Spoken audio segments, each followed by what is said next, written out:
Hello again, everybody. This is part 2 of 4 of my dungeon series.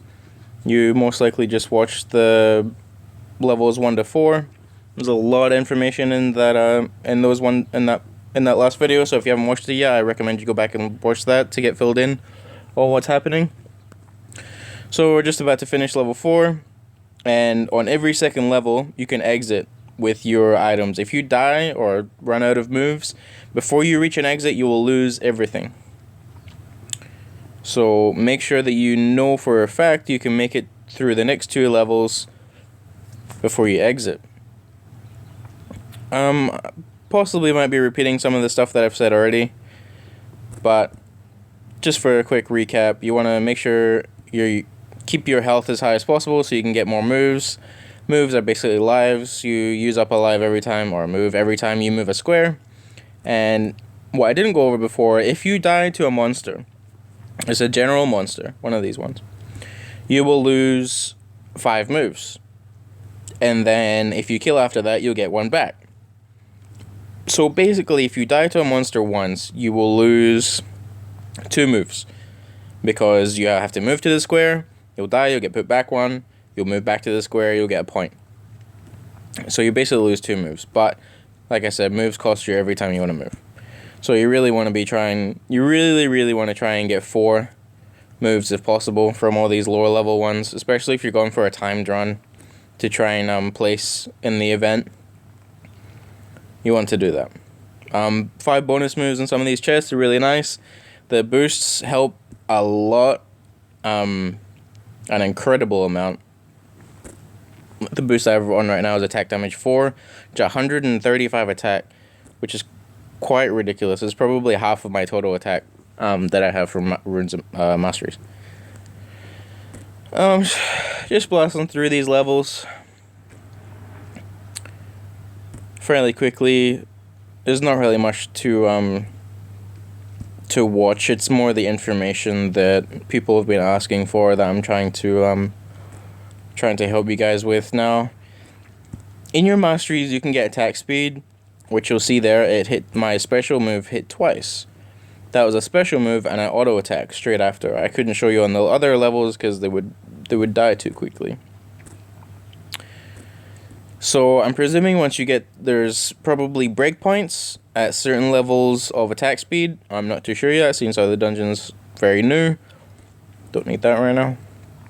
So there's probably breakpoints where you can get 2 or 3 auto attacks off, and each monster will most likely have their own speed. So if you've played other dungeon crawler type games, usually which person goes first is determined on how much attack speed you have, that kind of thing. But it seems to be that every single attack I go first. Whether that's based on attack speed or not, I'm not sure. But I know for sure that the second, even third hit on every single attack is based on attack speed. Because I only got that when I started getting the attack speed bonuses.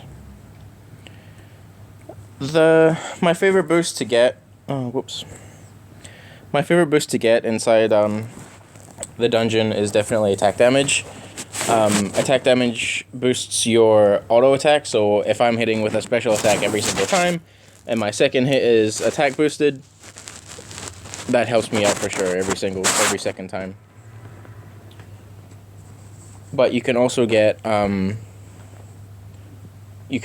power boost, which research hasn't been released yet, and I am 99.9% sure that boost is specifically for your special attacks.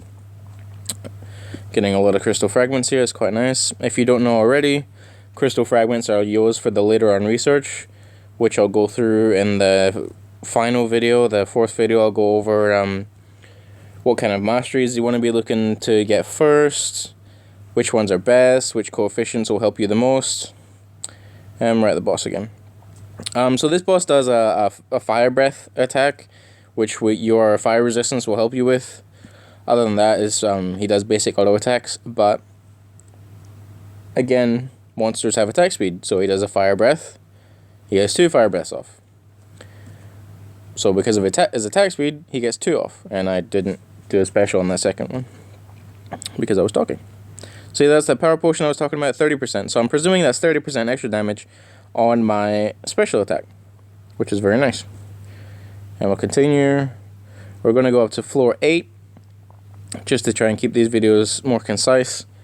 Level 7 is where I started to have issues and started to realize things hitting a lot harder. 1 to 6, they hit a little bit harder each level and their health goes up by a little bit. But level 7 and 8 boss specifically, which we'll get to very soon, they hit very hard. I've noticed they start to crit, as you can see here. They start to get a crit chance at level 7. Just like you have your own crit chance, so it becomes a bit of a RNG, which is random number generator. It just means if you're lucky or not lucky, like I said, dodge, because I pressed it too late. These treasure goblins will really dodge every single attack, almost every single attack you throw at them. I presume it's 80-90% dodge chance that they have, and another one. So I really don't like the treasure goblins at all. They don't seem to drop anything worthwhile. That's better than any of the other drops, as you can see. Seems quite normal. I actually feel like the drops have gotten worse in here since I was last here a few days ago. This is just Cyclops Dwarf. You can probably notice they're hitting a lot harder, especially with the crits, and as you go up levels, they'll continually hit harder. I'm not really paying attention to the drops at all. I'm just going through each level. I'm not too interested in the drops of this level, apart from the crystal fragments, which help me get my research higher, and in turn, higher research, more damage, more health, more stats. You can get further, and the further you go, the better the drops get. Shout out to Drac, who put a post up on Instagram. He got 40 master keys, which is insane. It's like when the packs first came out, they had 1 master key per. That's 40 packs worth of master keys, and you really need master keys to level up your actual dungeon, which we'll go over later on. And we'll replace that. Something I didn't talk about already was their boosts last for 25 moves. Now, those 25 moves are not affected if you die. They're only if you move a box room. If you die, go and lose 5 moves, your boost won't also get deducted 5 moves.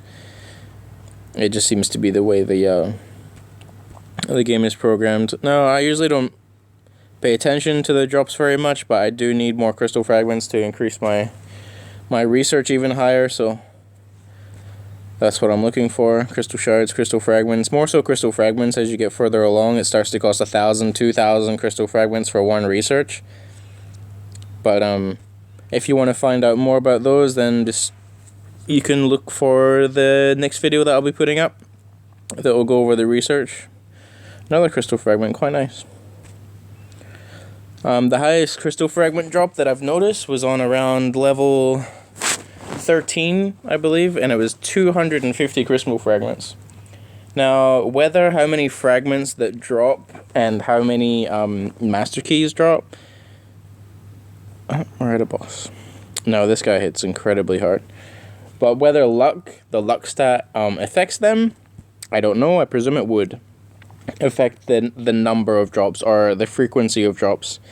Now, as you can see on the bottom left, it looked like the armor piece, and it was cut in half. So I'm presuming that's an armor shatter.